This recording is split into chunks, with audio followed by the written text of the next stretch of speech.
You okay? Yep, I'm great. I'm good.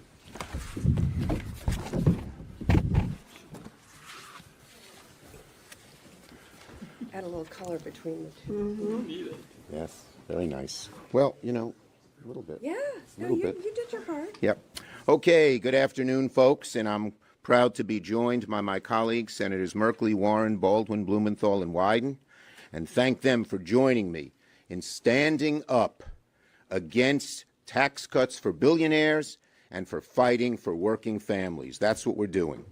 So today, the Senate Republicans will vote to move forward with a budget resolution that will decimate Medicaid, housing, veterans, SNAP, and more, all in pursuit of tax cuts for their billionaires club. We will highlight the devastating Trump tariff tax, all to help the billionaires as well. And since they don't want to tell you how much this will cost, allow me. If passed, this will add $37 trillion to the national debt. That's more than double the totality of our national debt today. And I find this very interesting because some of the same senators have had very deep concerns about the debt not too long ago and are now on board with this reckless, irresponsible plan. Let me give you a couple of quotes. I have a whole bunch, but I'm only doing two. Senator Thune, we need to start tackling this debt, and we need to start doing it now. Senator Cruz, debt is out of control, and it's jeopardizing the future for our kids. I've got two little kids, and the idea of handing them a $16 trillion debt I think is immoral. So what does he think of $37 trillion if 16 is immoral? Now, American families are going to be screwed by these cuts, not to mention the higher costs they'll be saddled with because of the crippling Trump tariff tax coming our way. We welcome the opportunity to have this debate in the open for all Americans to see. So tonight, Senate Democrats will do everything in our power to do what Republicans won't do, fight for American families. People are going to see who's on whose side. They are for the billionaires.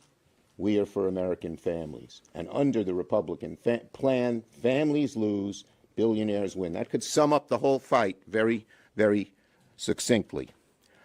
So tonight we'll focus during debate time on preserving Medicaid.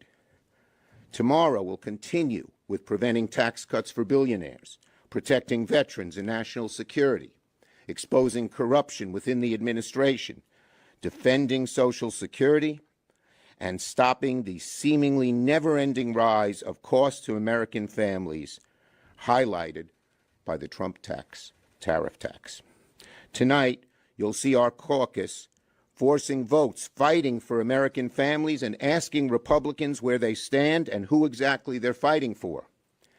And on top of gutting essential programs, as much as we saw in the budget that's been revealed, their proposal that's been revealed in the last few days, yesterday, and I'll focus on the tariffs here, yesterday the president made one of the dumbest decisions in history, one that will negatively impact every single American family, every single one.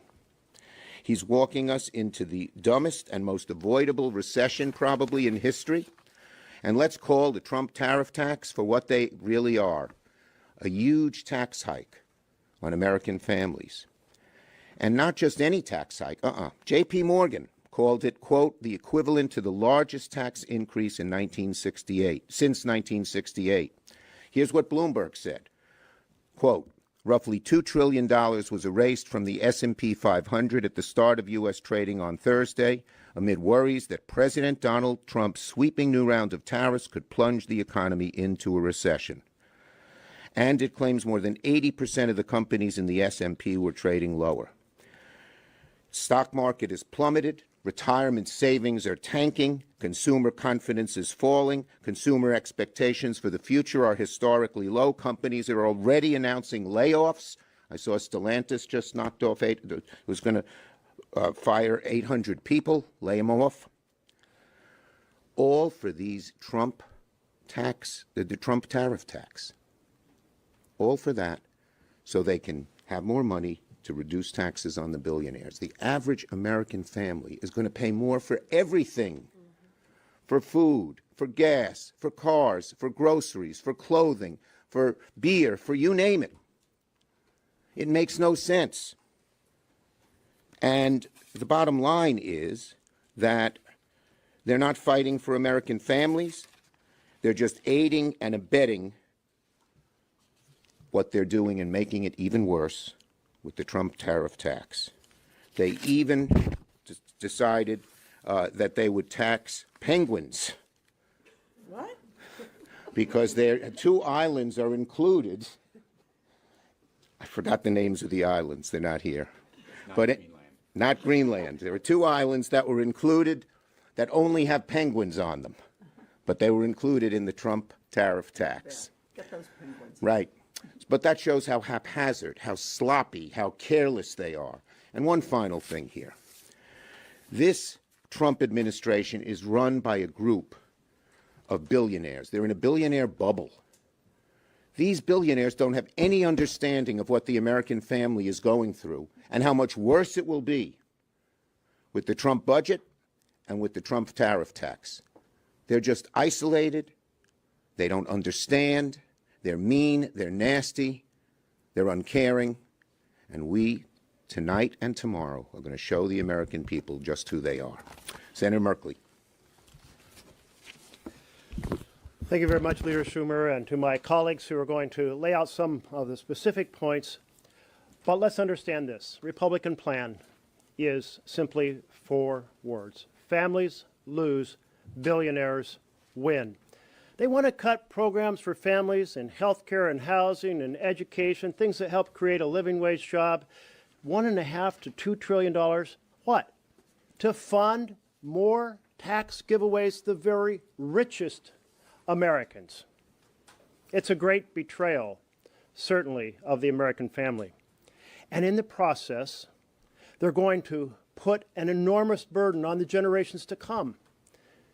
$37 trillion is the bottom of what the range might be that their bill will cost. $37 trillion. You know, our current GDP, annual amount we produce each year, is only around $30 trillion. They want to put additional debt of $37 trillion. Or let's look at the current debt. In 249 years since our independence, we have run up a debt is just shy of $37 trillion. That's how big in one decision, one bill, in 1 year, they want to increase the burden on the generations to come. This is really sickening.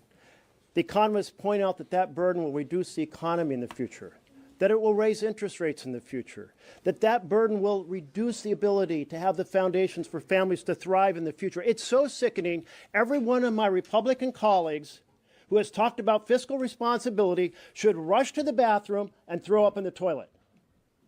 That's how sickening this situation is with additional debt.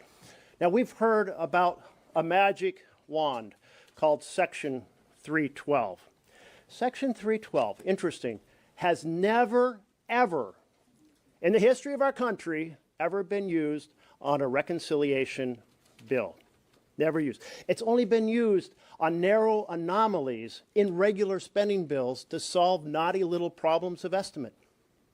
It is a completely inappropriate vessel to use just by precedent, but also recognize that in reconciliation there are explicit instructions called the Byrd Rule on how you estimate the impact of debt, the impact of any policy option or any revenue option on the amount of deficits that will be created. Those explicit instructions are ones that we will turn to when we get to the reconciliation bill.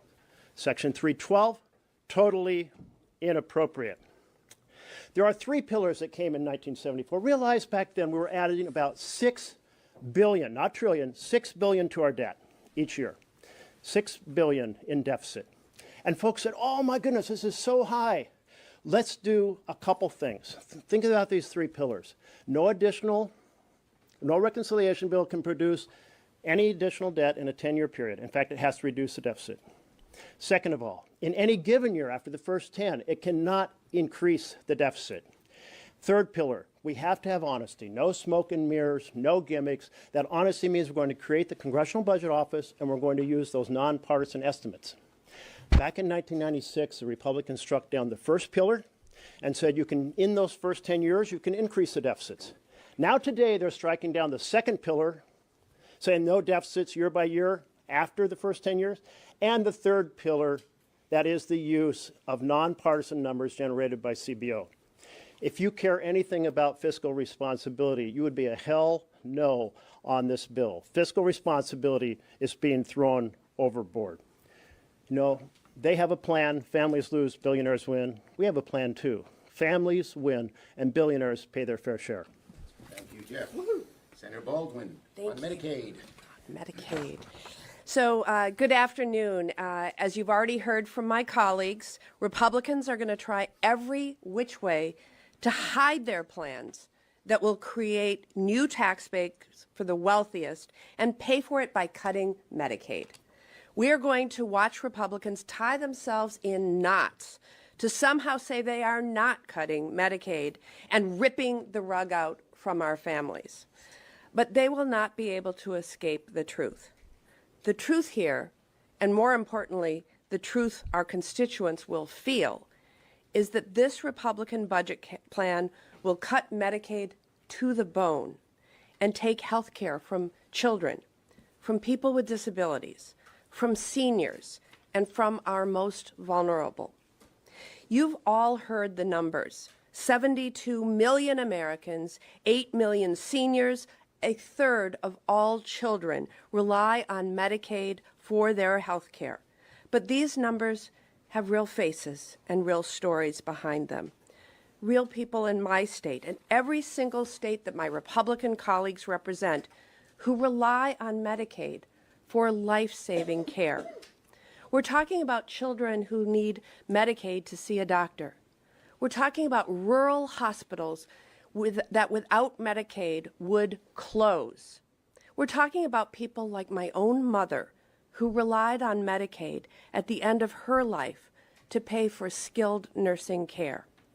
And this Republican budget is coming after that care, all to make sure that big corporations and people like Elon Musk and Donald Trump and their rich friends get new tax breaks, while Republicans either outright lie to the people or do Olympic-level mental gymnastics to try to explain how slashing Medicaid is somehow not slashing Medicaid. We are going to put their feet to the fire. If they claim they are not cutting Medicaid, okay, then show us. Show the kids who rely on Medicaid that you're not taking it from them. Show the seniors who rely on Medicaid that you aren't taking it from them. Show the people with disabilities who rely on Medicaid that you are not taking it away from them. Republicans have a real choice in front of them. And it's not too late to side with working families over their rich friends. The question is, who will the Republicans choose? Senator Warren. Thank you very much. We're going to talk about taxes. That's right. Donald Trump, Elon Musk, and the spineless Republicans in Congress have tried to create a sandstorm so that everyone will be distracted. There's something going on every minute, look in 50 different directions, because they don't want us to look at the number one place they are driving this country, and that is trillions of dollars in tax cuts for billionaires, paid for on the backs of seniors, on the backs of little kids, on the backs of veterans, and on the backs of everybody in America who is hoping that some medical research breakthrough will help a beloved family member who's dealing with a terrible disease. Don't believe us? Just listen to the Republicans themselves. During our last go-round on this budget, the Democrats stood up and said, if you're not going to do tax cuts for the wealthiest among us, let's just put that in the bill. Can we just write that down, put it in the bill, and say not going to be any tax cuts above this level? So we started out and we said, could we just agree in the United States Senate that no one who earns more than $10 million in taxable income in a single year, that is 2/1000ths of our population, that none of those people making more than $10 million in a year will see any tax giveaways in your budget. Every Democrat said yes. Every Republican said no. We got to preserve the ability to help those folks. So we said, okay, if $10 million is too low for you, those people are just too close to poverty to be able to promise they're not going to get any tax giveaways. How about $100 million in annual income? Once again, every Democrat said, yeah, let's put the cap there, and every single Republican voted no. So we said, okay, we get it. How about $500 million? If your income in a single year is $500 million or more, would you at least agree that those folks will not get a tax giveaway in the Republican budget?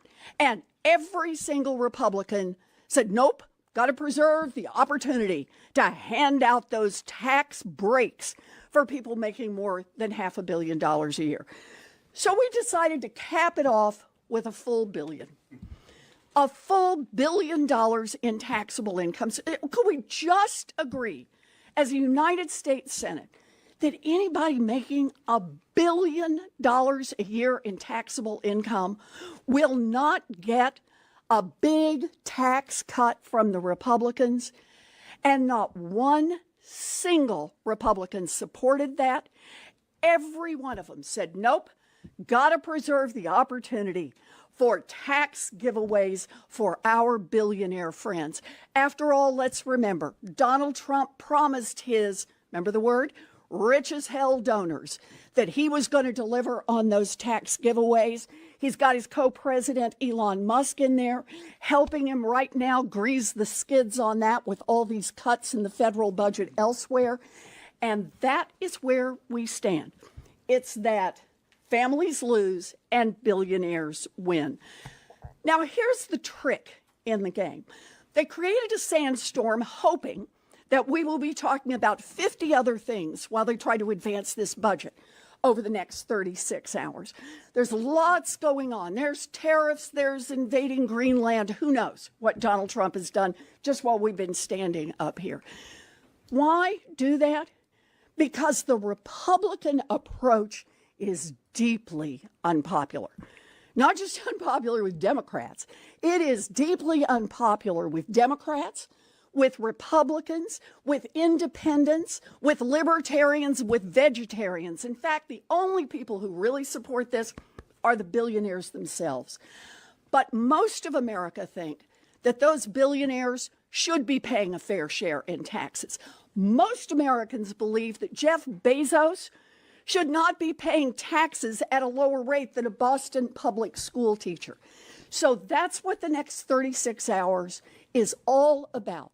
It's about the Republicans hoping that most of America won't notice what they're doing, and that is putting out a budget with trillions of dollars in tax cuts for billionaires, paid for on the backs of seniors, little kids, veterans, and everybody who wants to see America invest in our research future, our medical future. The Republicans hope that everybody will be looking everywhere else as they try to ram their unpopular plan through. The job of the Democrats over the next 36 hours is to hold the Republicans' feet to the fire, force them to tell the truth about what they want to do to the American economy and what they believe fairness is, and that is a country that works for a handful of billionaires and lets everybody else eat dirt. The Democrats are in this fight all the way. We're ready to go. Ready to go. Thank you. Great. Senator Blumenthal on veterans. Veterans and national security. I'm going to begin with a word that I told my children never to use, a four-letter word. D-U-M-B, dumb. These policies combine cruelty and incompetence in a way that is dumber than anything we've seen in recent history, maybe in the history of the United States. They will inflict pain. These tariffs are attacks on people who put food on the table, build homes, buy cars, have to purchase pharmaceuticals, but they also undermine our national security because they're imposed on our allies, on Europe, not on our adversaries or enemies as much as our friends, including, by the way, Israel. Now, on veterans, dumb applies with absolute force because what we're seeing is a war on veterans. And we're going to hold our Republican colleagues accountable. The message that we are hearing from veterans around the country is they are rightly fearful about the cuts in funding, the freezes in hiring, the firings that are occurring and hitting our veterans in real time with real impact. Excuse me, colleague. We're supposed to be the tech people. And we're going to hold them accountable. We're going to be offering amendments that will force them to vote. Our Republican colleagues are dreading these next days because they're going to be put to the test. And those votes are going to haunt them because veterans know that they need the health care that comes at those hospitals like the West Haven facility in Connecticut, others around the country that are shortchanged. There are now 40,000 vacant positions at the VA. Surgeons, nurses, counselors, janitors, schedulers. 40,000 open positions, and they're recruiting, supposedly, for those positions. At the same time, they are firing people that hold those positions right now. Makes no sense. And so veterans around the country are demanding what the VFW commander demanded when he came before our committee: stop the bleeding. We're going to seek through this next couple of days to stop the bleeding in veterans programs. We're going to make sure that Republicans are forced to answer what is happening right now at the VA, where the bleeding threatens everyday veterans. We heard from a number of them yesterday at the shadow hearing we conducted. Right now, the Veterans Affairs Committee is not demanding that Doug Collins come and testify. We're going to demand that he do it. And we're going to demand that President Trump reverse these cuts, freezes, and firings that are causing such irreparable damage to veterans around the United States. And I'll just say, I think we owe the American people an apology, all of us who voted for Doug Collins. It was a mistake. I did it. I'm not repeating that mistake. I put a hold on all VA nominees. And I think part of what we're going to do is demand health care be protected, especially mental health care, no more cuts in the Veterans Crisis Line, and the PAC Act benefits that we supported in a bipartisan way, protect those benefits as well. So we're going to be out there working hard, and I want to introduce my great colleague, the senator from Oregon, the other senator from Oregon. 100% of Oregon senators are in the House. And my colleagues have said it very well. So here we are, 24 hours from the tariff announcement, which for farmers and families and small businesses is simply economic poison. And it is poison that is going to spread across the land, hammering families. Now we go to the next debate, and let me be blunt in terms of how I'm describing it to folks at home. We are going to see on full display by the Republicans for the American people a morally bankrupt bargain. That is my take on what this is all about. And no amount of gaslighting by the Senate Republicans can hide the true cost of what they're doing, the over $5 trillion, and the consequences of the breaks to the billionaires and making sure they get their way, that people on Medicaid and hunger programs and the like pony up the revenue. Now, the reality is these cuts that we're taking on tomorrow night are going to hit seniors and children like a wrecking ball from one end of the country to another. They're going to determine if your aging parents can be safe in a nursing home. I'm not kidding you. They're talking about cutting potentially staff. Mehmet Oz said, when I asked him, do you think there ought to be a nurse in a nursing home? He said, oh, that's complicated. I said, no, it's not complicated. I know you want to tell people who need help trying to get assistance in the night that somehow AI is going to work for them. But the reality is we Democrats know you got to have some nurses there 24/7 or people can die. So no amount of hiding behind the curtain, which is what we have seen in the Budget Committee, what we've seen in the Finance Committee, can hide the true cost of this tax plan where the handouts go to the billionaires and you pay for it by kicking millions of people off health insurance. In terms of American lives ruined and lost, the human toll of what the Republicans will inflict on America if they're allowed to get away with it is going to be horrific. And what you're hearing this afternoon is Senate Democrats are going to pull out all the stops to keep that kind of consequence from hitting the American people starting in a few days. Thank you. Thank you, Ron. First, the islands. They are the Heard and McDonald Island. They are covered by tariffs. Russia isn't. So basically, what Trump is doing is taxing penguins, not Putin. The only living things on those islands are the penguins are there. There are no people.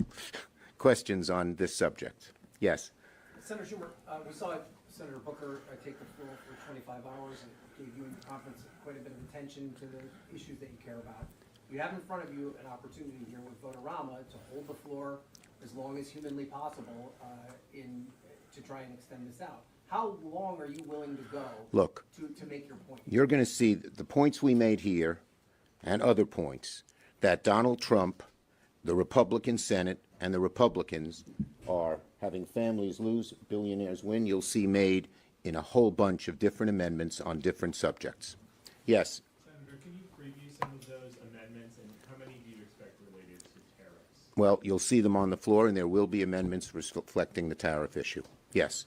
Yes. Just to follow up on Ryan's question, obviously the Senator Booker's speech got a lot of attention. It was great. For being over 25 hours, will Democrats commit to the As I said, 25 hours? you're going to see a whole lot of amendments going after Donald Trump and the Republicans on a whole bunch of issues where they are favoring billionaires and against families. Yes, Sahil. If Republicans are able to succeed at using current policy baseline in this bill for reconciliation, what kind of precedent would that set, and what might be the majority? Look, first, I'm going to call on Jeff, our expert on this, but first, let me say this. The American people are not interested in the arcane aspects of reconciliation policy. They want to know how it affects them. What they're doing is a $37 trillion increase in the deficit. And why is it done? So they can cut taxes on billionaires. So that's the bottom line here, what it's doing. And not just what it's doing to America today, what it's doing to our children and our grandchildren in terms of this enormous, enormous debt that is going to be on their shoulders. And we all know, sooner or later, you pay the price for debt, and it will happen sooner than people think with the enormity of what they're doing. You want to get specific? Sure. Absolutely. I want to emphasize again that one of the pillars in 1974, so from now over half a century, has been collectively we need to have integrity in the estimate of what any tax provision or policy provision would inflict in terms of cost or revenue. And thus we will depend on CBO. That's extremely important. So the Republicans said, well, we'll just create phony numbers to create a phony estimate and say all of these tax provisions that will increase and create $37 trillion of debt already existed far into the future, but they don't exist far in the future. That's why it's a fraud. That's why it's phony. That's why it's a deliberate deception to pretend to the American people they're not adding massively to the debt. So they thought, well, maybe we'll just put a clause into the budget resolution that says we'll use this fraudulent system. And then it became so clear that it was so out of sync with our precedents that they even withdrew it. Now, essentially, this conversation about integrity goes forward not on the budget resolution, but on the reconciliation bill. So we'll be well prepared to say it was fraud on the budget resolution. It's also fraud on the reconciliation bill. Thank you, Can I just add a everybody. bit of context here? You know, what I'm hearing from people in Connecticut is not reconciliation, it's not CBO, it's prices of gasoline and groceries. It's what will happen to my children's education. So I think that Senator Schumer and Senator Wyden make exactly the right point. We are going to reach American people at their pocketbooks, in their everyday lives, not with the kind of inside the beltway stuff that most people are focusing on here. Thanks, everybody. Feeling any pressure from the base? This